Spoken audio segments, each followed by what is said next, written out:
ลักษณะของผู้มีสติและสัมปชัญญะปฐมธรรมพุทธวจนะคำสอนจากพระโอษฐ์พระพุทธเจ้าในท้ายคลิปครับคุณจะได้เข้าใจว่าผู้มีสติและสัมปชัญญะตามคำสอนของพระพุทธเจ้านั้นมีลักษณะอย่างไรตั้งแต่การรู้กายรู้เวทนารู้จิตและรู้ธรรมไปจนถึงการรู้สึกตัวในทุกอริยบทในชีวิตประจำวัน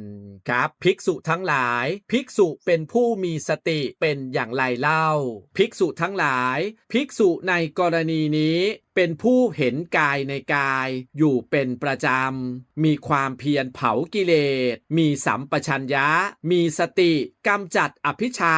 และโทมนัสในโลกออกเสียได้เป็นผู้เห็นเวทนาในเวทนาทั้งหลายอยู่เป็นประจำเป็นผู้เห็นจิตในจิตอยู่เป็นประจำเป็นผู้เห็นธรรมในธรรมทั้งหลายอยู่เป็นประจำมีความเพียรเผากิเลสมีสัมปชัญญะมีสติกำจัดอภิชฌาและโทมนัสในโลกออกเสียได้ภิกษุทั้งหลายอย่างนี้แลเรียกว่าภิกษุเป็นผู้มีสติผู้มีสติคือคนที่รู้ทันตัวเองอยู่เสมอครับรู้ว่ากายกำลังทำอะไรรู้ว่าใจกำลังรู้สึกอย่างไรกำลังคิดอะไรและมีอะไรเกิดขึ้นในจิตใจไม่ใช่ปล่อยให้ความอยากความเศร้าหรืออารมณ์ต่างๆพาไปแบบไม่รู้ตัวครับภิกษุทั้งหลายภิกษุเป็นผู้มีสัมปชัญญะเป็นอย่างไรเล่าภิกษุทั้งหลายภิกษุในกรณีนี้เป็นผู้รู้ตัวรอบคอบในการก้าวไปข้างหน้าการถอยกลับไปข้างหลังการแลดูการเหลียวดูการคู้การเหยียดการทรงสังฆาติบาตจีวรการฉันการดื่มการเคี้ยวการลิ้มการถ่ายอุจจาระปัสสาวะการไปการหยุดการนั่งการนอนการหลับการตื่นการพูดการนิ่งภิกษุทั้งหลายอย่างนี้แล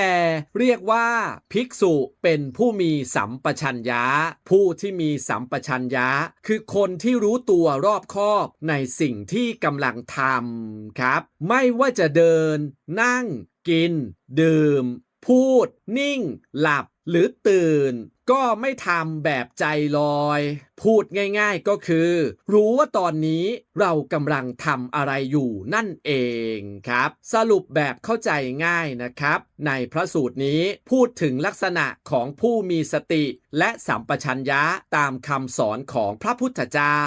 พูดง่ายๆก็คือคนมีสติไม่ใช่แค่คนที่นั่งสมาธิเท่านั้นนะครับแต่คือคนที่คอยรู้ทันสิ่งที่กำลังเกิดขึ้นกับตัวเองอยู่เสมอรู้กายรู้ความรู้สึกรู้สภาพจิตและรู้ธรรมที่เกิดขึ้นในใจเช่นตอนโกรธก็รู้ว่าโกรธตอนทุกข์ก็รู้ว่าทุกข์ตอนอยากได้อะไรก็รู้ว่าใจอยากไม่ปล่อยให้ใจไหลไปตามความอยากหรือความเศร้าไปเรื่อยๆส่วนสัมปชัญญะคือการรู้ตัวรอบคอบในสิ่งที่กำลังทำครับไม่ว่าจะเดินยืนนั่งนอนกินดื่มพูดหรือแม้แต่กำลังนิ่งอยู่ก็รู้ตัวว่ากำลังทำอะไรอยู่ถ้าเปรียบเทียบกับชีวิตประจำวันของเรานะครับสติเหมือนการเปิดไฟในใจทำให้เราเห็นว่าตอนนี้จิตใจของเราเป็นอย่างไร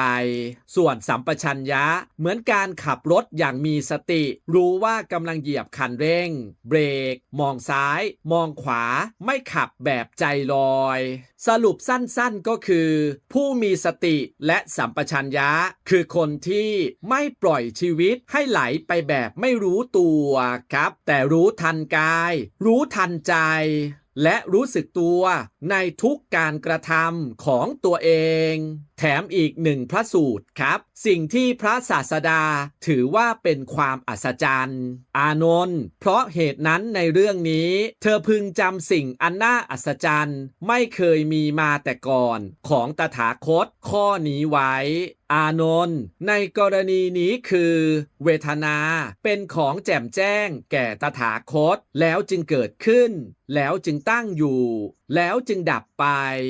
สัญญา เป็นของแจ่มแจ้งแก่ตถาคตแล้วจึงเกิดขึ้นแล้วจึงตั้งอยู่แล้วจึงดับไปวิตกเป็นของแจ่มแจ้งแก่ตถาคตแล้วจึงเกิดขึ้นแล้วจึงตั้งอยู่แล้วจึงดับไปอานนท์เธอจงทรงจำสิ่งอันน่าอัศจรรย์ไม่เคยมีมาแต่ก่อนของตถาคตข้อนี้แลอย่าลืมกดติดตามช่องสรุปสั้นคำสอนพระพุทธเจ้าโดยผมเอ็กซ์ต้าสวัสดีครับ